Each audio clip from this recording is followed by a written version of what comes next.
piece Earnhardt recently wrote for the New York Times, his success and his love for what he was doing, presumably the racing part rather than the salesmanship, led him to conceal from his family, his racing team members, and his doctors the multiple concussions he suffered while at work. Now retired, Earnhardt writes that he suffered more than a dozen concussions during his racing career.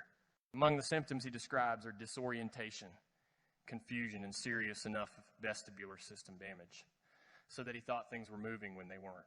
He does not reveal how often he drove while experiencing any or all of these symptoms, but I think competitors who were on the track at the same time as Earnhardt have to be wondering and perhaps feeling lucky. Dale Earnhardt Jr. says he hid his symptoms and kept driving despite the concussions because it's what race car drivers are supposed to do. Earnhardt is on shakier ground when he maintains that brain injuries can be healed like any other athletic injury. I hope not. I hope that these days responsible race car drivers recognize the extent to which they endanger not only themselves but others on the track when driving while impaired. It's great that Earnhardt is encouraging race car drivers and other athletes to acknowledge rather than hide their concussions. It's certainly true, as he writes, that brain injuries can be treated if the proper steps are taken, and step one, obviously, is to acknowledge the symptoms of the injury.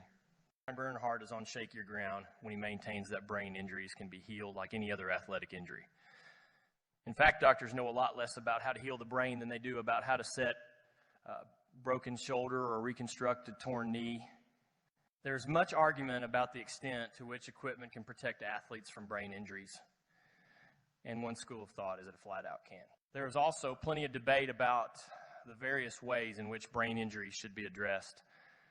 Some athletes and former athletes have had success with the regimen Earnhardt chose. He calls rest in a dark room the stereotypical treatment for concussion, and celebrates that he was pushed mentally and physically through fine motor skill tuning, exhausting computer-based eye tests, and a lot of old-fashioned cardio. I'm glad to hear that routine has worked out for him, but there's no particular reason to think it would work for everybody who suffered multiple concussions. And there's every reason to suppose that most people couldn't afford what Earnhardt is promoting.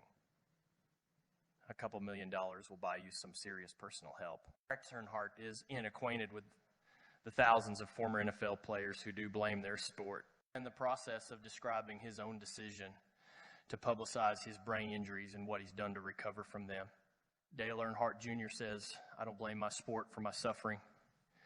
He adds, "Neither do the other professional athletes I know who love their sport every bit as much as I love mine." Perhaps Earnhardt is acquainted with the thousands of former NFL players who do blame their sport, or at the least the owners, general managers, coaches, and trainers of the teams that employed them for lying about the consequences of brain damage, putting them at risk before their brains had recovered from concussions, and even employing doctors to assure them that there was no connection between multiple concussions and the raft of symptoms from which so many former NFL players have suffered, symptoms which have included not only dementia but suicide. Dale Earnhardt Jr. concludes his opinion piece by urging readers to avoid the mistakes he made. Help is out there, he writes. You just have to ask. He's right about it. But it's also critical that when you ask, you're talking to somebody who's more concerned about your health than with how much money you might still be able to generate by getting back into the game.